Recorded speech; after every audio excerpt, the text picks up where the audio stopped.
Click the first link in the description for the best Askreddit content.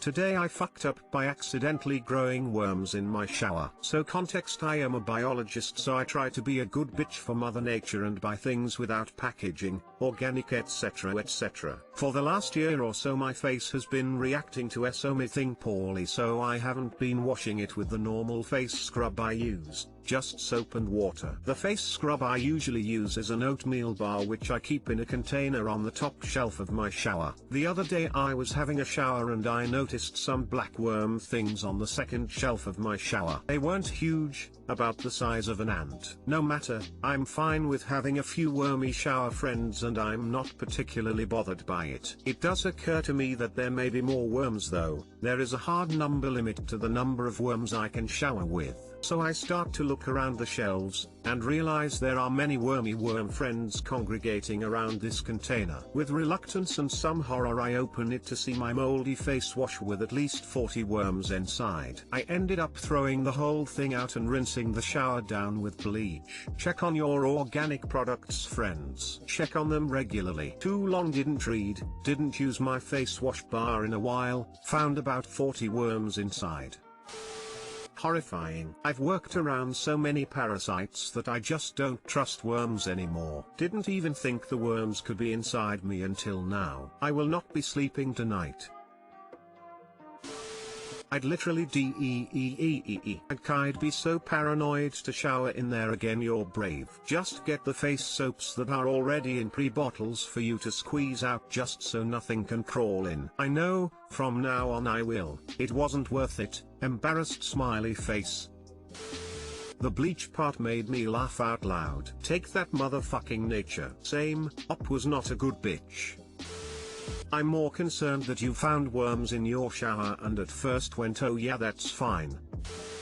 I guess fly laid some eggs. That's freaking scary. Definitely seen that. Discovered an old chicken had died in the allotment, took a week to find her.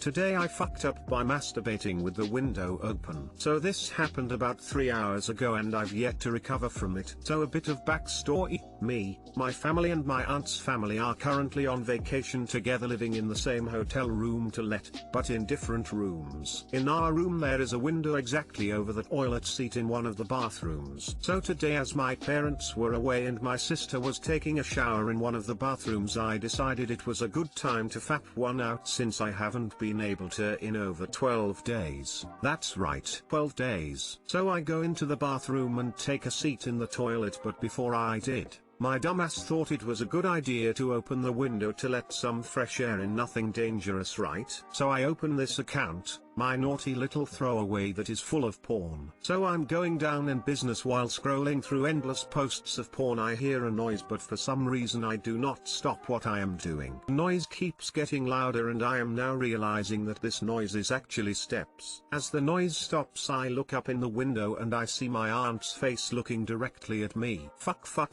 My fully erect penis was right there in front of her. In my shock I simply shouted a dot. She pulled her face behind immediately and she starts laughing, explaining that she thought my sister was in there and she herself was just trying to have a laugh, scaring her, and all of that while apologizing. So anyway, she said she only saw my head, not the penis one, but I somehow do not believe her. TL, doctor, I was in the middle of rubbing one out when my aunt peeked her face through the open bathroom window and saw me fully naked. Edit, fixed grammar. Edit 2. This is now my most upvoted thing ever and the only post with an award, and it is about my aunt seeing my dick. Nice.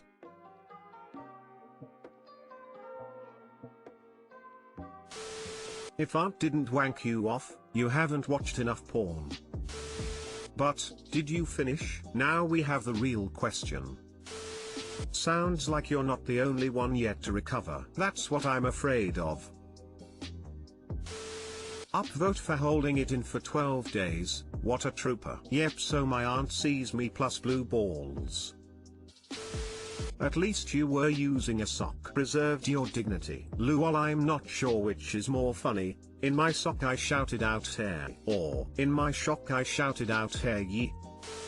Today I fucked up by eating a 200 milligrams THC edible and ended up in the emergency room where I screamed Costco chicken bake is the devil. When I was still in grad school, a classmate and I thought it would be cool to crash an event meant for the undergraduates. Our school was throwing a grad night party that had a silent disco with giant inflatable slides and obstacle courses. It sounded like a lot of fun way to ease the stress I was feeling from projects, finals, and trying to find a job before graduating. Prior to festivities I attended a networking event. Again, I was desperately trying to find a job. I'm a nervous eater and hadn't eaten anything all day, so when I saw that they were serving Costco chicken bakes for finger foods I couldn't help myself. I felt like Forrest Gump during the scene where he visited the White House and met JFK. He wasn't talking to anyone, and because he wasn't hungry but thirsty, he drank 15 dry peppers. Similarly, my fat ass had devoured nearly 2 full chicken bakes before I realized that the only thing I left a lasting impression on at this networking event was the snack table. My only saving grace was that I didn't tell anyone that I had to go pee. Forrest Gump is my favorite movie. Tom Hanks, I love you. After taking a moment to wallow in the defeat and discomfort I felt from the poor networking and my overly full belly, I made my way to the grad party, still hopeful that the night would be fun and enjoyable. I met up with my classmate and shared the details of the day so far. He did a good job of reassuring me that what I felt was normal and that I'd do better next time. After further encouragement, he surprised me with the gift of a THC edible that he said would help me enjoy myself better. I had never eaten an edible but was familiar with marijuana in general, that I didn't think much of this little square gummy. Without reading the labels or anything, I popped the whole thing in my mouth and chased it down with a gulp of crispy and delicious water. Hydroamies represent. As I did this, my buddy looked at me in disbelief and said, "So it's gonna be like that tonight?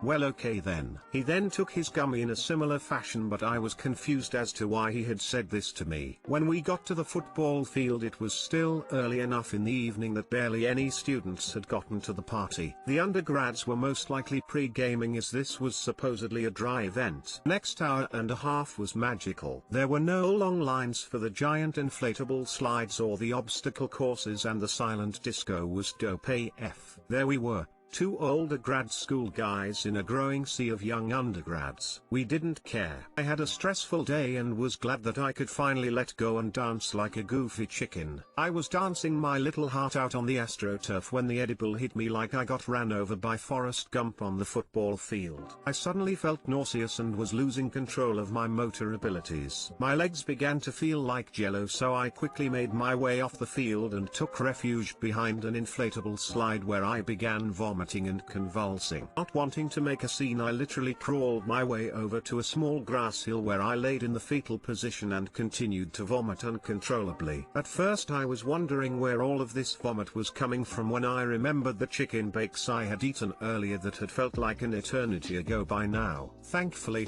my buddy caught a glimpse of me crawling from the inflatable to the hill with my legs dragging limp behind me. At this point I could barely breathe and was afraid I would eventually asphyxiate on my own vomit. My buddy was freaking out as well, and we made the decision to call 911. So much for not making a scene. The paramedics came and loaded me in the ambulance. Just as they were driving off campus towards the closest emergency room, I told them to take me to the nearest veterans hospital. I'm a military vet and my health care is through the VA due to pre-existing conditions. The paramedics said that because I dialed 911 they were required to take me to the nearest emergency room and not the Virginia. I was a poor grad school student, with no job, and no other health insurance. I couldn't afford an uncovered visit to an emergency room. I managed to tell them to pull over and let me out, which, surprisingly, they did, and helped me into my buddy's car. On our way to the VA, my buddy was on speakerphone with his wife explaining to her what was going on and how we had each ingested a 200 milligrams THC edible. While his wife was furious on the phone and laying into us, but especially me, For my irresponsibility and stupidity, I finally realized the gravity of what my buddy meant when he saw me eat the gummy. The starburst-sized gummy had 200 milligrams of THC. We were supposed to cut the gummy into multiple small pieces, not eat it whole. If anything, my buddy and I could have even split one and we probably would have been okay. But my body was trying to purge myself of the substance through vomiting. The VA emergency room was another nightmare entirely. Next to me there was an older veteran screaming while they were inserting a catheter in his penis. And another guy was attempting suicide in the bathroom. Dude was trying to cut his wrists. Thankfully the staff stopped him and tended to his wounds.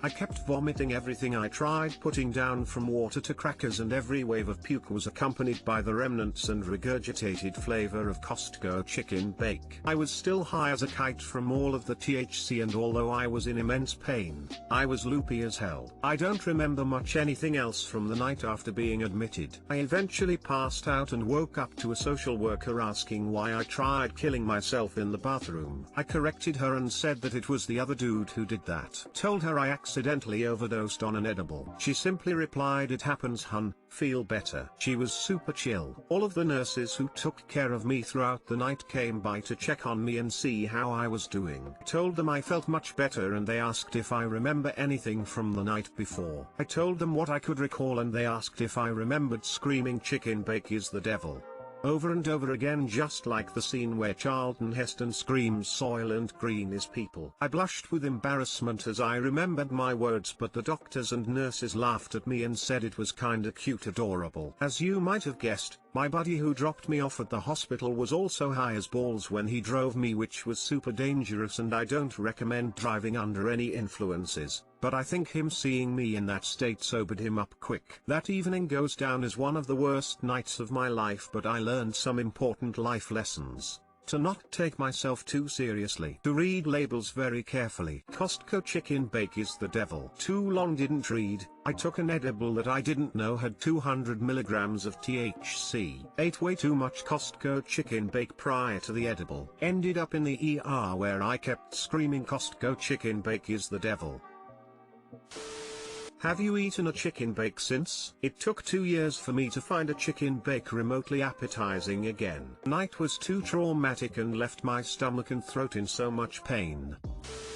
Because you called 911, they're required to take you to the nearest emergency room. Retired Leo and medic here don't know where those boys got that information from unless it's station/company policy, but even when we responded to a 911 call and unless it was life or death, we'd always ask where the patient wanted to go and take them to their requested hospital. The only time we'd ignore a request is if it was a trauma or the patient required more care than the requested hospital could provide, otherwise it's the patient's choice. Here in Ontario they have to take us to the nearest hospital, unless that hospital cannot provide the specific care needed. You aren't allowed to request which hospital you want to go to.